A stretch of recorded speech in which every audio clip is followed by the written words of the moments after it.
Hey guys, Coach Michael Burt, the Super Coach. I believe everybody needs a good coach in life, and one of my favorite shows that I do typically once a month is called Good Coach, Bad Coach. The secrets that great coaches know that other people never ever figure out. And there's a lot of bad coaches in the world.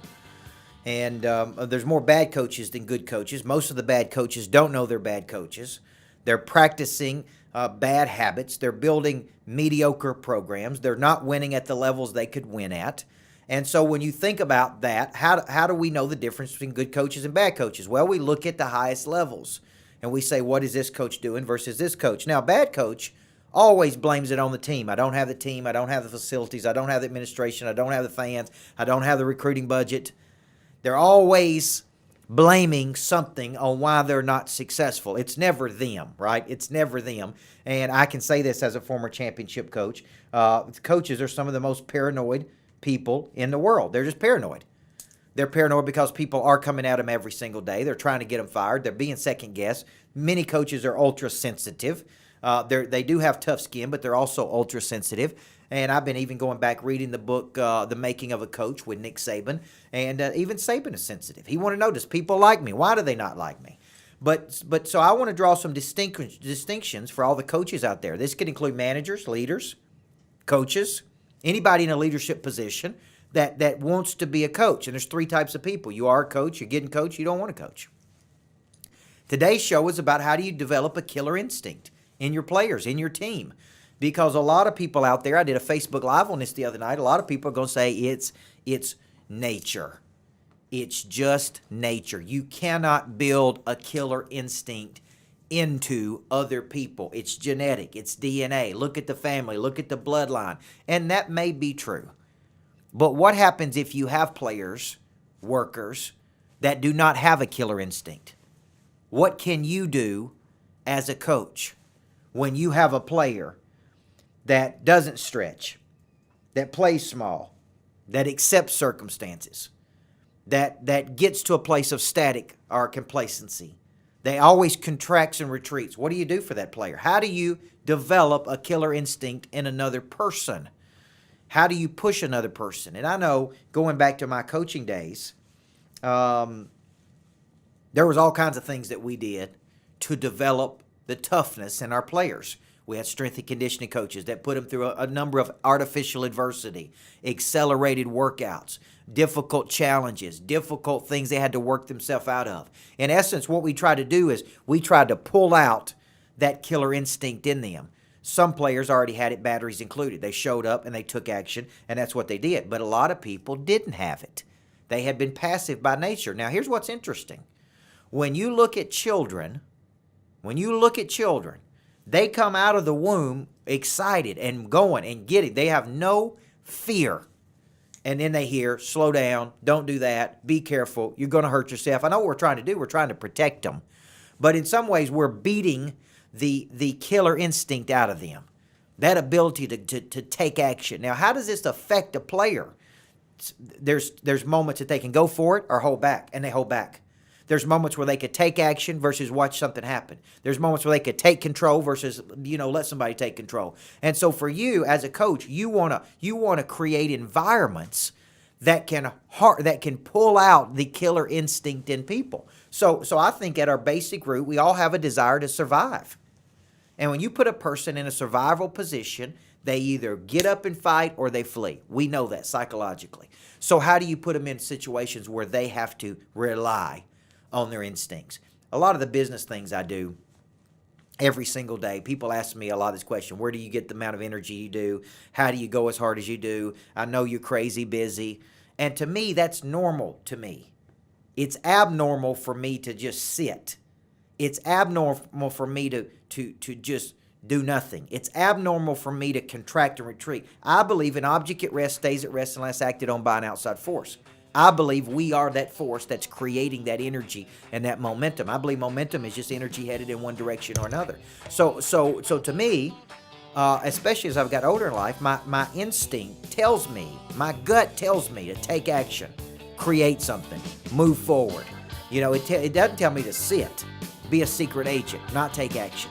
So I believe that we can actually create environments where there is high expectation, even a little bit of pressure, healthy tension, a challenging environment, where you are pushing people to get out of their comfort zone of just being still. And when we put people in these environments, they either step up and survive or they bail out. But if you've got players on your team that consistently bail out, they won't take action. What's the root cause of that? Are they suppressing the killer instinct? Did they ever had it? Are you expecting anything to them? Okay, what are you as a coach creating an environment to actually pull out that versus suppress all of that killer instinct? When we come back in a segment, I'm going to talk about how you, as a coach, you got to put your armor on every day, and you got to get ready when you start meeting objections from your players and your team, how you come right back at them and say, no, in this environment, I'm going to push you. I'm going to challenge you. I'm going to get you uncomfortable so that you get to a level that you do have the killer instinct. It's in there. It's hardwired into you. We got to take away the disability that's keeping you from going and acting on it. Come on back in segment 2 of Good Coach, Bad Coach. Hey guys, Coach Michael Burt, the Super Coach. Here's the deal, man. I know you had a coach that yelled and cussed and treated you like you were nobody in the past, but guess what? Coaching doesn't have to be a negative process. I embrace the concept of intense but positive. So if you'll never spend the money to have a coach, if you'll never get in the coaching program, do this for me. Buy this book, CoachBurt.com/new book. And when you do, you get all kinds of free coaching from me. This book can become your coach. So get off the couch, man, and let's go get in the ball game so you can get better.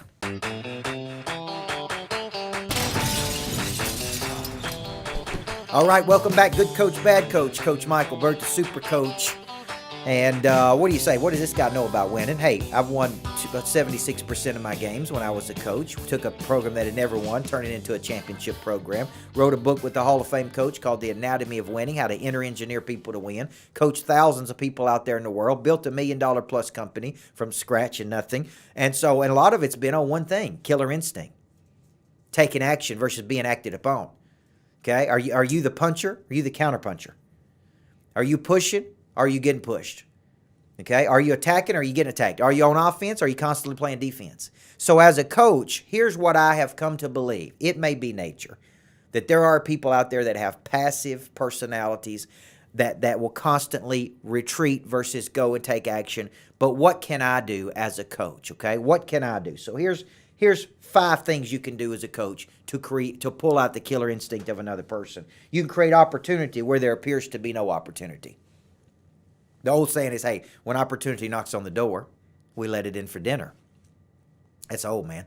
The cheetah, zebras and cheetahs, the cheetah wakes up and goes after what it thinks it's rightfully yours, okay? I believe you were hardwired and born in your mother's womb to take dominion and multiply, to grow and expand, not to have the world. Somebody's going to take dominion. Somebody's going to own this place. It's either going to be you, or it's going to be somebody else. So number one, you got to create opportunity where other people create nothing. If you got people on your team, you got to sell them. I didn't think in a million years that Clemson would beat Alabama, but they did, which is why you play the game, because on any given night, anybody can win. Number two, okay, you got to follow up on people and hold them accountable to what you ask them to do. They're going to feel like you're micromanaging them. Don't matter. Some people need to be micromanaged because they don't do what you ask them to do the first time around. You got to go back again. You got to go back again. You got to follow up. You can say, did you get the phone call that I gave you? Are you taking action here? Are you completing the task here? You know, we went through this thing at church this week about the difference between inspiration and motivation. And our pastor was saying, if you feel discontented when you achieve something, it's probably because there's an external factor motivating you. It's not being inspired by God. The word inspire means to breathe life into. So it's not God inspired in you. That's why you feel a lack of contentment. I told him last night in our small group, look, I agree with you. But here's the reality. Sometimes a lot of people in the world don't move unless there's an external factor. Why do some people come to God? Because some external factor happened to them. They're broke. They lost everything. They got a health issue. And then something happens, and then they go find God. They're motivated by something. Okay? A vision is different, though. A vision is God planted a vision in my heart, and I'm going to manifest that vision. With the vision, I'm going to bring the discipline with it. But what if I show up lazy, unmotivated, don't feel like it? I said, man, something's got to motivate some people. I'm in the motivation business. I know that another person can motivate another person. I believe you can motivate unmotivated people. So a lot of this has to be the environment. You got to follow up, okay? You got to keep pushing. You got to get enthusiastic about possibility versus being passive about it. It's nothing more frustrating as a coach than saying, why don't you take this opportunity? Sitting there. The table's been set. Why don't you take action on what's happening here? The table's been set for you. Okay? Just move. Just take a step, right? Number 4, you can't accept no for an answer. You can't accept. You meet any big time person, and people tell them they can't do things, but they just keep going until they figure out how to do it. They don't go, okay, I know you can't do it. Let's just stop right there. Big time people go figure out a way to do it. Find a way to do it. Don't stop until you do it. And so for you, number 4 is not accepting no for an answer. Number 5, this is the most important thing I want to tell you. The Bible talks about arming yourself, clothing yourself. And the reason it talks about that is because it's not natural. I believe you're going to meet hundreds of objections when you're in a coaching or leadership role. Don't feel like doing it. Don't want to do it. Don't believe I can do it. Ain't motivated to do it. Don't think we can do it. It'll take too long. It'll cost too much. It'll be too hard. These are just objections that people throw at you every day. I do believe that. I believe as a good coach, you have to challenge people because those are soft objections. And you got to find a way to go, no, man. That's just a wimpy way to wuss out of what you're supposed to do. An excuse is a self-proclaimed opt-out. You could do it. You're capable of doing it. You didn't do it. You know what excuses lead to? Regret. Regret is when you could have taken action. You could have done something in your life, but you didn't. So now you regret it. I hear people say, I regret my whole 20s. I regret doing this. I regret doing this. I regret doing that. You know what? Should have took action on it. Because here's what I know. When I take action on things and fail, I ain't got any regret. I tried it. I gave it a great shot. It didn't work. But it wasn't because I sat on the sidelines and didn't take action. So what's the lesson of the story? If you're going to be a great coach, you got to wake up and clothe yourself in this ability to overcome the objections that people give you every day, the pushback that people give you every day. You just say, I'm not accepting this lame excuse that you're giving me, right? That's how you create an environment where you pull out the killer instinct. Now, some people go through life passive.